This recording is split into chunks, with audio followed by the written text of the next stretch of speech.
உங்க மனசுல ரொம்ப வருஷமா, ஏன் சின்ன வயசுல இருந்தே ஒரு ஆசை நிறைவேறாம இருக்கா?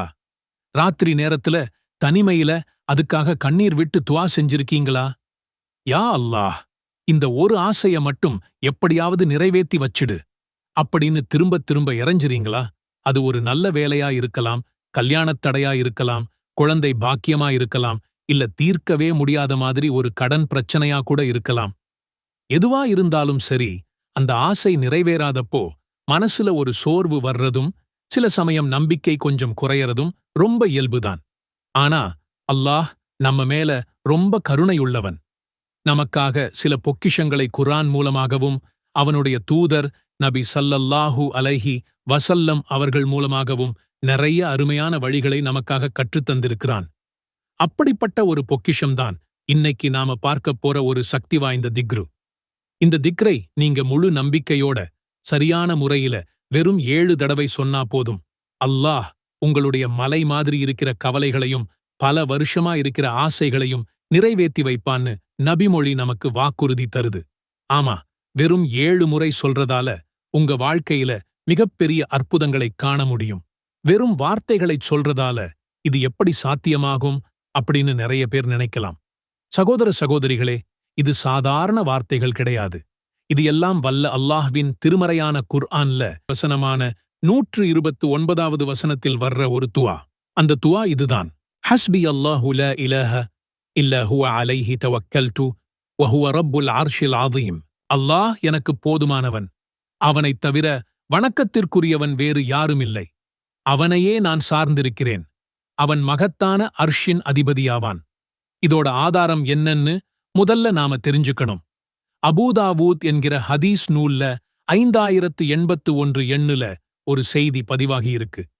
அதுல அபூ தர்தா ரலியல்லாஹு அன்ஹு அவர்கள் சொல்றாங்க, யார் ஒருவர் காலையிலையும் மாலையிலையும் இந்த திக்ரை 7 முறை ஓதுகிறாரோ, அவருடைய இவ்வுலக மற்றும் மறு உலக கவலைகள் எதுவா இருந்தாலும் சரி, அது எல்லாத்துக்கும் அல்லாஹ்வே போதுமானவன் ஆகிவிடுகிறான்.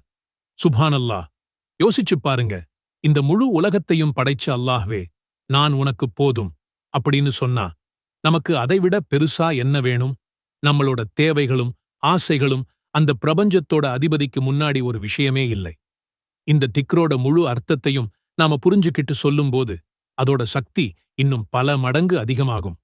ஒரு கிளிப்பிள்ளைக்கு சொல்ற மாதிரி மனப்பாடம் பண்ணி சொல்றதை விட ஒவ்வொரு வார்த்தையோட ஆழத்தையும் உணர்ந்து சொல்லும்போதுதான் நம்ம இதயத்துல உண்மையான ஒரு மாற்றம் உண்டாகும். இந்த திக்ரை உங்க அன்றாட வழக்கமாக்கிக்கோங்க. ஒரு மண்டலம், அதாவது 40 நாட்கள் தொடர்ந்து செஞ்சு பாருங்க. இன்ஷா அல்லாஹ், உங்க வாழ்க்கையில ஒரு நல்ல மாற்றத்தையும் மனசுல ஒருவிதமான அமைதியையும் நீங்களே உணர்வீங்க. கடைசியா ஒண்ணு மட்டும் மனசுல வச்சுக்கோங்க. இந்த திக்ர் ஒரு மந்திரமோ இல்ல குறுக்கு வழியோ கிடையாது. இது உங்களுக்கும் அல்லாஹ்வுக்கும் இடையில இருக்கிற உறவை பலப்படுத்துற ஒரு கருவி. இது உங்க ஈமானையும் தவக்குலையும் அதிகப்படுத்துற ஒரு பயிற்சி. நீங்க செய்ய வேண்டிய முயற்சிகளைச் செஞ்சுட்டு முழு நம்பிக்கையோட இந்த திக்ரை ஓதி அல்லாஹ் கிட்ட உங்க தேவைகளைக் கேளுங்க.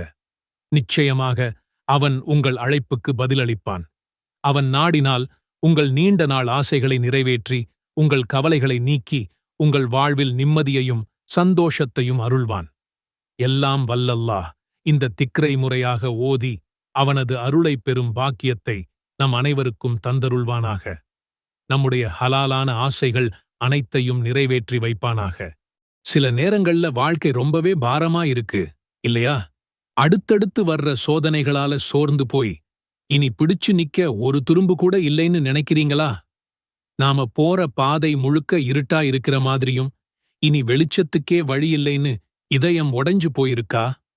நாம சுமக்கிற பாரம் மலை மாதிரி கனமாகவும் நாம சந்திக்கிற துயரம் முடிவே இல்லாத கடல் மாதிரியும் தோணும். அப்போ தனிமையில கண்ணீரோட, யா அல்லாஹ், நான் என்ன பண்ணுவேன், எனக்கு ஒரு வழியைக் காட்டுன்னு கேட்கும்போது ஒண்ணு ஞாபகம் வச்சுக்கோங்க. நீங்க தனியா இல்லை. இன்னைக்கு உங்க இதயத்துக்கு ஆறுதலையும் உங்க சிந்தனைக்கு தெளிவையும் உங்க பாதைக்கு வெளிச்சத்தையும் தர்ற 3 சக்தி வாய்ந்த குர்ஆன் வசனங்களை நாம சேர்ந்து பார்க்கப் போறோம். இந்த வசனங்கள் வெறும் வார்த்தைகள் இல்லை. நம்மள படைச்ச இறைவன் நமக்காக அனுப்பின ஒரு தெய்வீக வழிகாட்டி. உங்க வாழ்க்கையையே மாத்தக்கூடிய அந்த அற்புத வார்த்தைகளை கேட்க நீங்க தயாரா? நாம எல்லாருமே வாழ்க்கையில ஒரு வழிகாட்டுதலை தேடிட்டு தான் இருக்கோம். ஒரு தெரியாத ஊருக்கு போனா ஒரு மேப் எவ்வளவு முக்கியமோ அதே மாதிரிதான் இந்த உலக வாழ்க்கைங்கிற பயணத்துல நமக்கு வழிகாட்ட அல்லாஹ் கொடுத்த மேப் தான் இந்த திருக்குரான். நம்மளோட முதல் பிரச்சனை என்ன தெரியுமா? நம்ம நம்பிக்கைய தப்பான இடங்கள்ல வைக்கிறது தான். இந்த உலகத்துல நம்ம சந்தோஷத்துக்கும் பாதுகாப்புக்கும் பணம், பதவி, செல்வாக்கு, நண்பர்கள், நம்மளோட திறமைன்னு பல விஷயங்களை ஆதாரமா நினைக்கிறோம். இத வச்சு மனசுக்குள்ள ஒரு பெரிய கோட்டையையே கட்டிக்கிறோம். இது நம்மள காப்பாத்தும்னு முழுசா நம்புறோம். ஆனா ஒரு சின்ன சோதனை புயல் அடிச்சாலே போதும், நாம கட்டி வச்ச கோட்டை மொத்தமும் சீட்டுக்கட்டு மாதிரி சரிஞ்சு விழுந்துடுது. பணம் காணாம போகுது, பதவி பறிபோகுது, நண்பர்கள் கைவிடுறாங்க, ஆரோக்கியம் கெட்டுப் போகுது. அப்பொழுதுதான் நாம கட்டினது ஒரு மணல் வீடுன்னு உணர்ந்து மொத்தமா உடைஞ்சு போறோம்.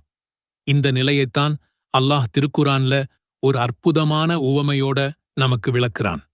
சூரா அல் அன்கபூத், அதாவது சிலந்தி பூச்சிங்கிற அத்தியாயத்தோட 41வது வசனத்துல அல்லாஹ் சொல்றான், அல்லாஹ்வை விட்டுட்டு மத்தவங்களை தங்களோட பாதுகாவலர்களா ஆக்கிக்கிட்டவங்களோட உதாரணம் ஒரு சிலந்தி பூச்சி மாதிரி. அது தனக்காக ஒரு வீட்டை கட்டிக்கிச்சு. ஆனா வீடுகளிலேயே ரொம்ப பலவீனமானது அந்த சிலந்தி பூச்சியோட வீடுதான். இத அவங்க புரிஞ்சுக்க வேண்டாமா? சுப்ஹான் அல்லாஹ், எவ்வளவு ஆழமான உவமை! ஒரு சிலந்தி வலைய பாருங்க. பார்க்க ரொம்ப அழகா நுணுக்கமா இருக்கும். ஆனா அதோட நிலைமை என்ன? ஒரு சின்ன காத்து அடிச்சா போதும் கிழிஞ்சிடும். ஒரு துளி மழை பட்டா சிதைஞ்சிடும். ஒரு விரல வெச்சு தட்டினா காணாம போயிடும். அந்த வீடு அந்த சிலந்திக்கு வெயில்ல இருந்தோ மழையில இருந்தோ எதிரிகள் கிட்ட இருந்தோ எந்த பாதுகாப்பையும் தராது. அல்லாஹ் சொல்றான், யார் அல்லாஹ்வை விட்டுட்டு பணம், பதவி, மனிதர்கள்னு மத்த விஷயங்கள் மேல முழு நம்பிக்கையையும் வைக்கிறாங்களோ அவங்களோட நிலையும் இந்த சிலந்தியோட நிலைமைதான். அவங்க கட்டுன வீடு பார்க்க நல்லா இருக்கலாம், ஆனா அது ரொம்பவே பலவீனமானது. நம்ம வாழ்க்கையில நாம சந்திக்கிற இரண்டாவது பெரிய போராட்டம் குழப்பம். எந்த பாதைய தேர்ந்தெடுக்கிறதுன்னு தெரியாம திணறது. படிப்பு, வேலை, கல்யாணம், பிள்ளைகளோட எதிர்காலம்னு எது சரி எது தப்புன்னு முடிவு பண்ண முடியாம நிக்கிற மாதிரி ஒரு உணர்வு. இந்த மாதிரி குழப்பமான நேரத்துல என்ன செய்யணும்னு அல்லாஹ் ஒவ்வொரு நாளும் ஒவ்வொரு தொழுகையிலையும் குறைஞ்சது 17 தடவையாவது நமக்கு ஞாபகப்படுத்துறான். ஆமாங்க, அதுதான் சூரா அல் ஃபாத்திஹா, குர்ஆனோட திறவுகோல். அந்த அத்தியாயத்துல நாம கேட்கிற மிக முக்கியமான ஒரு துஆவை கவனிங்க. யா அல்லாஹ், உன்னைய மட்டுமே நாங்க வணங்குறோம், உன்கிட்ட மட்டுமே உதவியும் கேட்கிறோம். எங்களை நேரான வழியில நடத்து. அந்த வழி எப்படிப்பட்ட வழின்னா, நீ யாருக்கு அருள் செஞ்சியோ அவங்களோட வழி. உன் கோபத்துக்கு ஆளானவங்க வழியும் இல்ல, வழி தவறினவங்க வழியும் இல்ல. இந்த வசனம் ஒரு உண்மைய நமக்கு புரிய வைக்குது. சரியான வழிகாட்டுதல் நம்ம அறிவிலையோ அனுபவத்திலேயோ இல்ல. அது முழுக்க முழுக்க அல்லாஹ்வோட கையில இருக்கு. நாம செய்ய